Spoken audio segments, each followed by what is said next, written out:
হলো হাইকোর্ট বিভাগের অন্তর্নিহিত ক্ষমতা হলো কোয়াশমেন্ট। হাইকোর্ট কোয়াশমেন্ট মামলা হলো হাইকোর্ট আমাদের সুপ্রিম কোর্টের হাইকোর্ট বিভাগের অন্তর্নিহিত ক্ষমতা। সেটা হলো 561 capital A, 561 capital A, CrPC 561 capital A. হ্যাঁ, এটা কি বলা হয়েছে? এই আইনের অধীন প্রদত্ত কোনো আদেশ,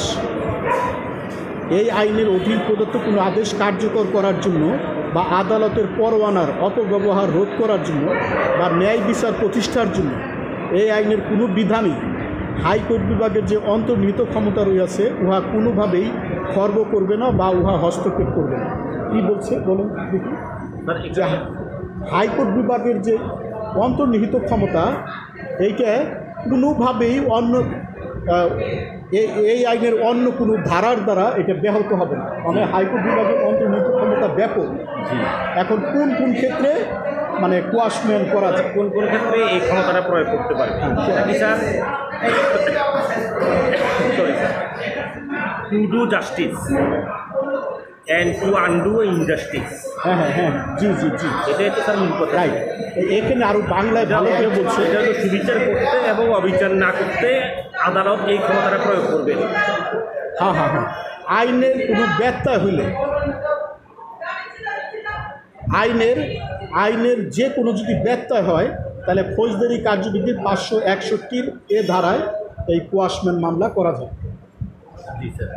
আইনের যদি কোনো ব্যত্যয় হয়, আর যে ক্ষেত্রে আসামির অনুপস্থিত মামলা বিচার হয়েছে, নিম্ন আদালতে আসামির অনুপস্থিত মামলা বিচার হয়েছে এবং আসামিকে সাজা প্রদান করা হয়েছে, আসামির অনুপস্থিত বিচার হয়েছে এবং আসামিকে সাজা প্রদান করা হয়েছে, সেক্ষেত্রে 561 এ ধারায় এই যে কোয়াশমেন্ট মামলা করা যায়। ঠিক আছে। আর একটা হলো বিশেষ আইনে, যেক্ষেত্রে বিশেষ আইনে প্রদত্ত সাজার বিরুদ্ধে আপিল দায়ের করা হয়েছে, যে ক্ষেত্রে বিশেষ আইনে প্রদত্ত সাজার বিরুদ্ধে আপিল দায়ের করা হয়েছে কিন্তু উহা খারিজ হয়েছে, বিশেষ আইনে সাজা প্রদান করা হয়েছে একজনকে।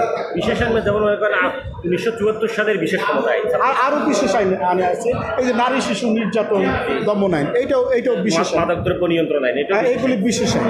এই আইনে সাজা হয়েছে, সাজার বিরুদ্ধে আপিল করা হয়েছে, কিন্তু ওই আপিল খারিজ করা হয়েছে।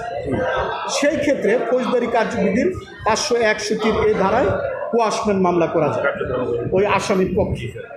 তাহলে কি বলছে এটা বলেন তো দেখি, একটু জোরে বলেন। মানে কোনো বিশেষ আইনের অধীনে মামলা হওয়ার পরে মামলায় সাজা হলো এবং সেই সাজার বিরুদ্ধে যখন আপিল করা হয়, আপিলটা খারিজ করা হয়ে গেছে, তখন এই খারিজ আদেশের বিরুদ্ধে হাইকোর্ট বিভাগের 561 ক্যাপিটাল এ ধারা মোতাবেক কার্যক্রম গ্রহণ করা যাবে।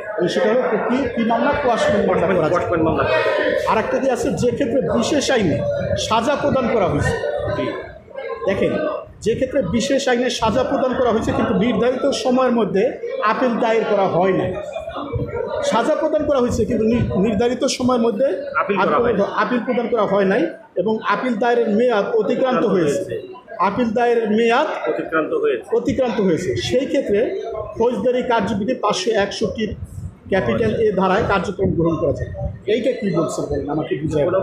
কোনো বিশেষ আইনের অধীনে সাজা প্রদান করা হয়েছে কিন্তু সাজার বিরুদ্ধে কোনো আপিল দায়ের করা হয়নি এবং আপিল দায়েরের মেয়াদও অতিক্রান্ত হয়ে গেছে, সেই ক্ষেত্রে আসামির পক্ষে আমরা কোয়াশমেন্ট মামলা 561 এ ধারা মোতাবেক হাইকোর্ট বিভাগে কোয়াশমেন্ট মামলা করা যায়। ঠিক আছে। এখন কোয়াশমেন্ট মামলা আমরা কিভাবে মুসাবেদা করি? কোয়াশমেন্ট মামলায় আবেদনকারীকে বলা হয় পিটিশনার। কোয়াশমেন্ট মামলা মুসাবেদা করার নিয়ম হলো, কোয়াশমেন্ট মামলায় আবেদনকারীকে বলা হয় পিটিশনার, আর এই যে প্রতিবাদীকে বলা হয় অপোজিট পার্টি। কোয়াশমেন্ট মামলায় আবেদনকারীকে কি বলা হয়? পিটিশনার। আর প্রতিবাদীকে বলা হয় কি? Opposite party. তারপরে মামলার ভিতরে কি দিতে হবে? সিউইট দিতে হবে। সিউইট মানে কি? মামলার ধারাবাহিক বর্ণন,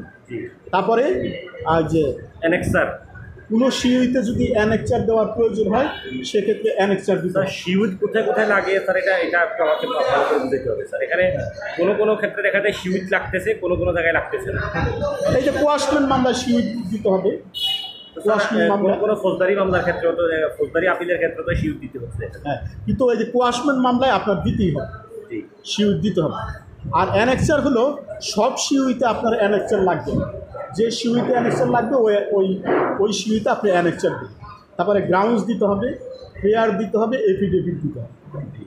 বলেন দিই এত কিছু কেন দিতে হবে বলেন দিই? দেখেন যে সিউইট দিতে হবে, অ্যানেকচার দিতে হবে, গ্রাউন্ডস দিতে হবে, প্রেয়ার দিতে হবে, এফিডেভিট দিতে হবে। বিশাল লম্বা স্যার কাজ, অনেক বড় কাজ, লম্বা কাজ। এর কারণ হলো আপনি নিম্ন আদালতের মামলাটা বাতিল চাইতেছেন, তাইলে আপনি বিস্তারিত বলবেন না, কোনো কিছুকে বাদ রাখতে পারবেন না। এই জন্য মানে সব কিছু দিতে হবে। নিম্ন আদালতের একটা মামলা বাতিল চাওয়া জ্যানতেন কথা নাকি? জি আপিলের পর্যায়ে গেছে, যেখানে দেখলেন না একটা মামলা আপিল করা হয়েছে, আপিল খারিজ হয়েছে, সেইটা কোয়াশমেন্ট চাইতেছে। তাইলে আপনাকে বিস্তারিতভাবে কোয়াশমেন্টে বলতে হবে না, নাহলে কি বলতে হবে কোয়াশমেন্ট মামলা তো হাইকোর্ট নিবিল। বোঝা গেল কথাটা?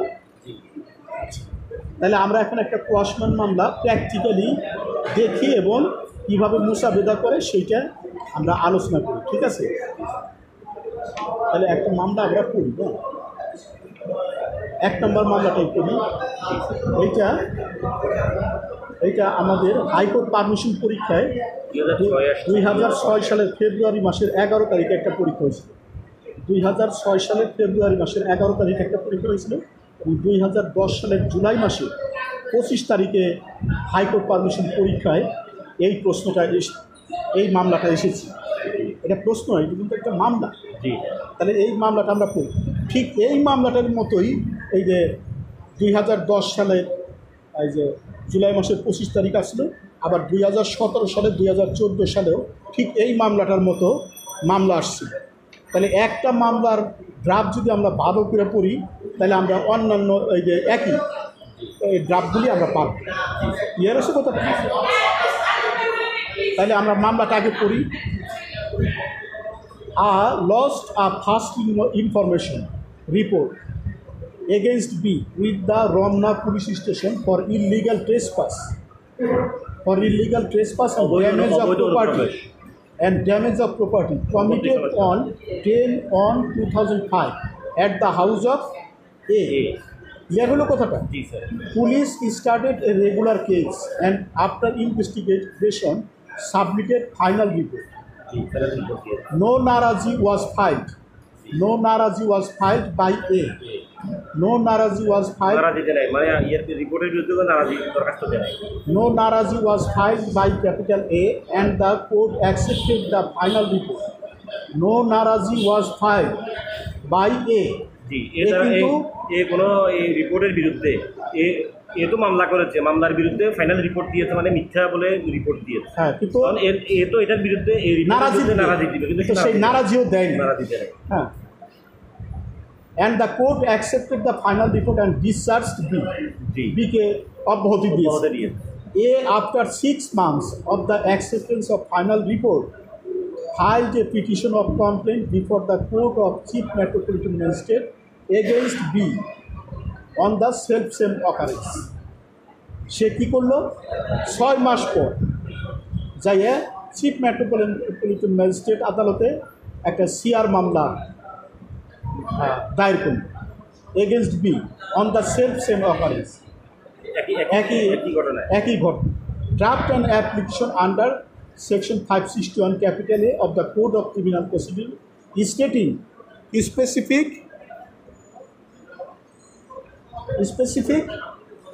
grounds for quashing the petition of complaint. এখানে তো 561 ক্যাপিটাল A বইলাই দিছে, কিন্তু এখনকার মামলাগুলিতে এগুলি বইলা দেয় না। তখন মামলা পইরা বুঝতে হবে যে এটা কোয়াশমেন্ট হবে কি, এটা মামলা পইরা বুঝতে হবে।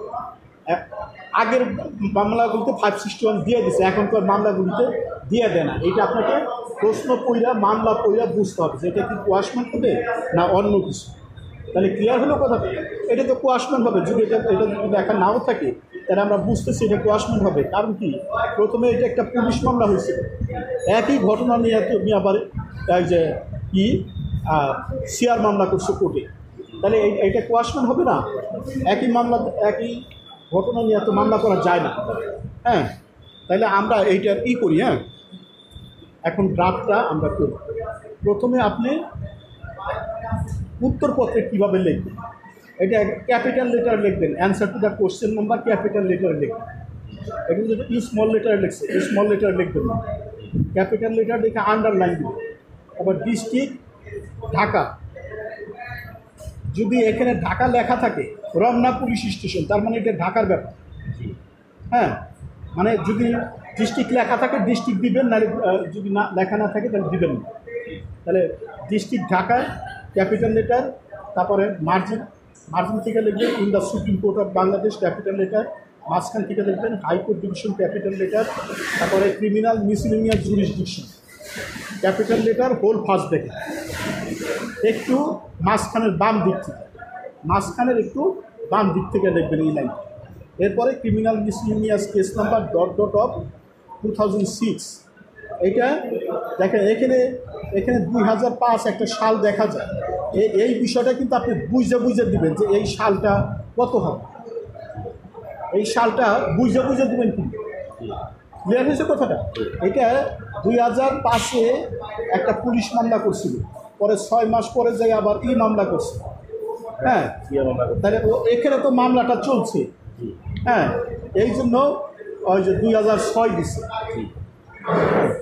সুতরাং সাল তারিখ, হ্যাঁ, এই বিষয়গুলো মামলা থেকে বুঝে অ্যাকুরেটলি দেবেন, বানাই দেবেন ঠিকই, কিন্তু যেন অ্যাকুরেট হয়, নিয়ম অনুযায়ী যাতে শুদ্ধ হয়ে। হ্যাঁ।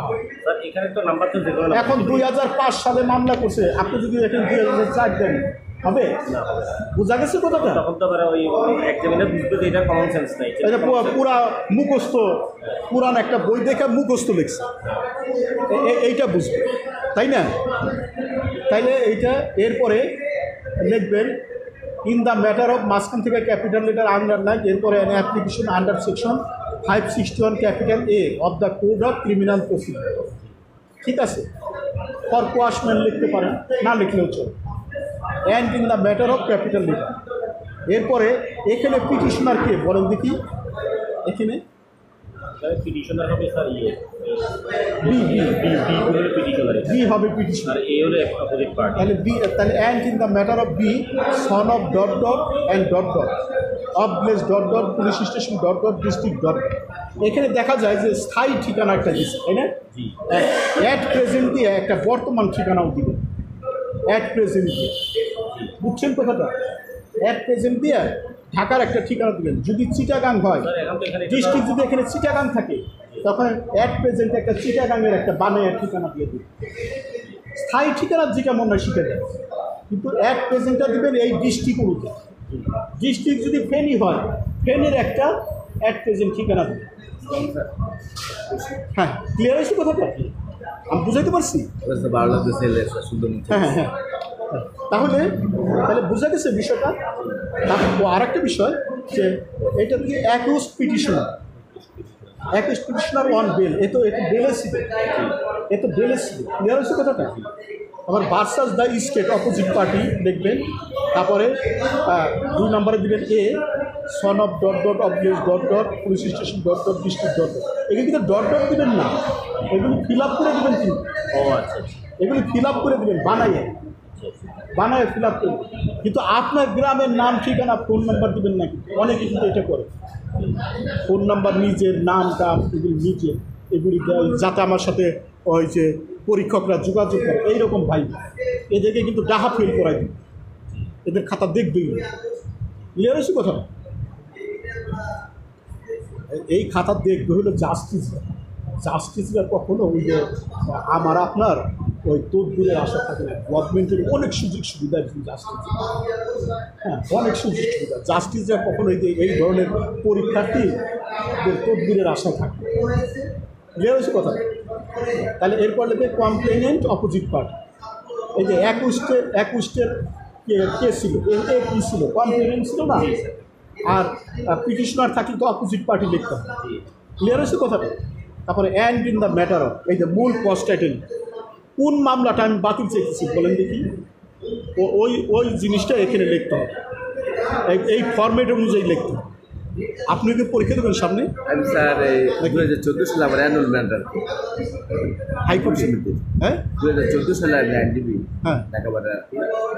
আমার এই নিয়ত পরীক্ষা দেওয়ার তাহলে এখন আসলাম, কথাটা শুনতেছে। ওই যে না, এখন থেকে এই একটা বই কিনে পড়ালেখা শুরু করে।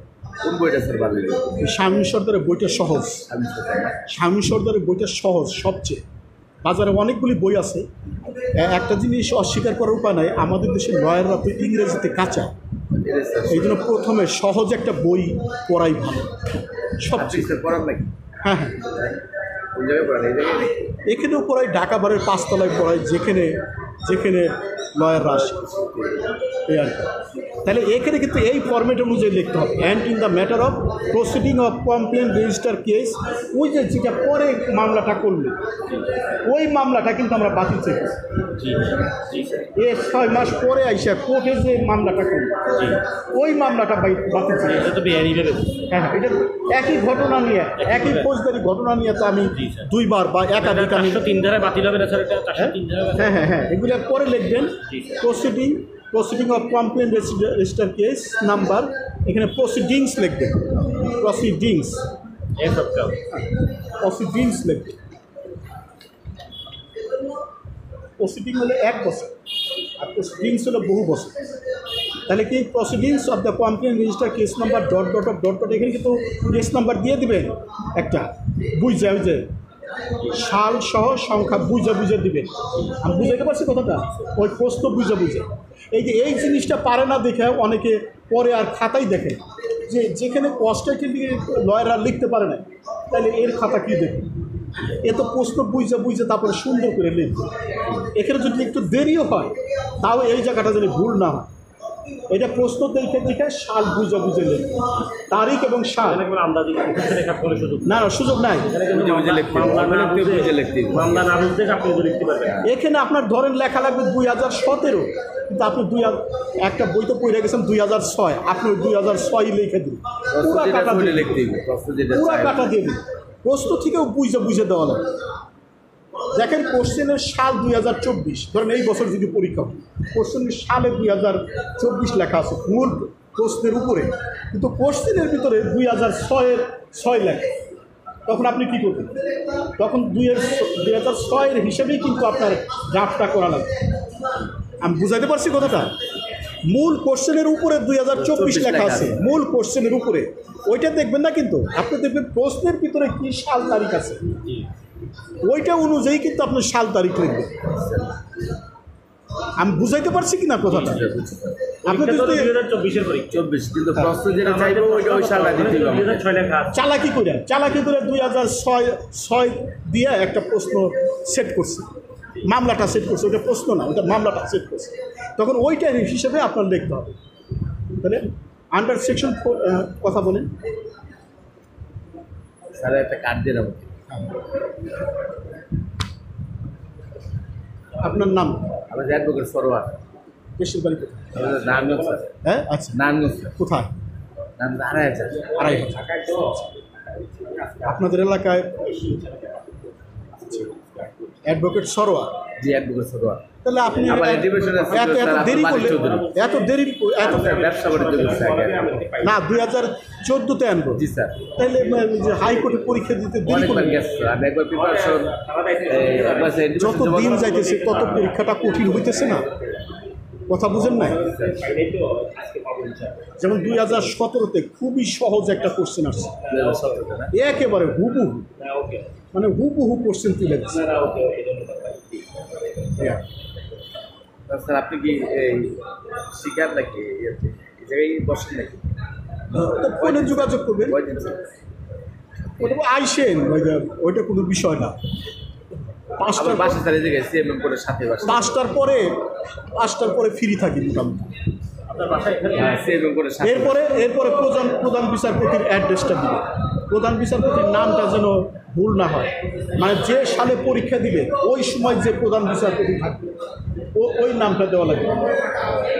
মানে দেখা গেছে একদিন আগেও তো প্রধান বিচারপতি পদত্যাগ করতে পারেন। আপনি যেদিন পরীক্ষা দিতেছিলেন ওই দিন প্রধান বিচারপতি তারা এখন ঠিক দেখা যাবো। হ্যাঁ হ্যাঁ, ওই তার বানানটা সে কীভাবে বানানটা লেখে ওই বানানটাই দিতে হবে, বানান ভুল হয় না যায়। নাম বানান তো অনেকভাবে লেখা যায়, উনি কীভাবে লেখে ওই বানানটাই দিতে হবে। ক্লিয়ার আছে কথাটা? এটা খেয়াল রাখতে হবে। তারপরে এই যে এরপরে যে শিউইট দিবেন, এই যে অ্যানেকচার শিউইট দিবেন, পর্যায়ক্রমিক বর্ণনা, এরপরে গ্রাউন্ডস দিবেন, এরপরে প্রেয়ার। একটা জিনিস খেয়াল করেন যে এই যে মূল ফার্স্ট টাইটেলটা দিচ্ছেন না, এই যে মূল ফার্স্ট টাইটেলটা কিন্তু প্রেয়ারের মধ্যেও আছে। এই যে দেখেন, এই দেখেন, এই দেখেন এখানে আবার এস দিয়ে দিচ্ছে। প্রসিডিং কখনো এস ছাড়া হয়, এটা স্যারের ভুল না, ওটা প্রিন্টিং মিস্টেক, কম্পিউটার মেন ভুল করছে। The proceedings of complain register case number এটা লিখে তারপরে এই যে বাকিগুলো গড় মুখস্থ। এরপরে দেখে এই যে এফিডেভিট, এখানে যেমন 3টে স্টেটমেন্ট দিচ্ছে না, বেশিরভাগই 3টে স্টেটমেন্ট, কিন্তু প্র্যাকটিক্যালি 4টে স্টেটমেন্ট দেয়। প্র্যাকটিক্যালি আপনি আর একটা স্টেটমেন্ট দিবেন, ওইটা ওই যে অনেক বইতে আছে, 1 নম্বরে মুখস্থ নাই, ওই যে আপনি একটা বই দেখে নিন, এটা কমন একটা স্টেটমেন্ট, 4টে স্টেটমেন্ট দিবেন। ক্লিয়ার আছে কথাটা? High court division Dhaka lake.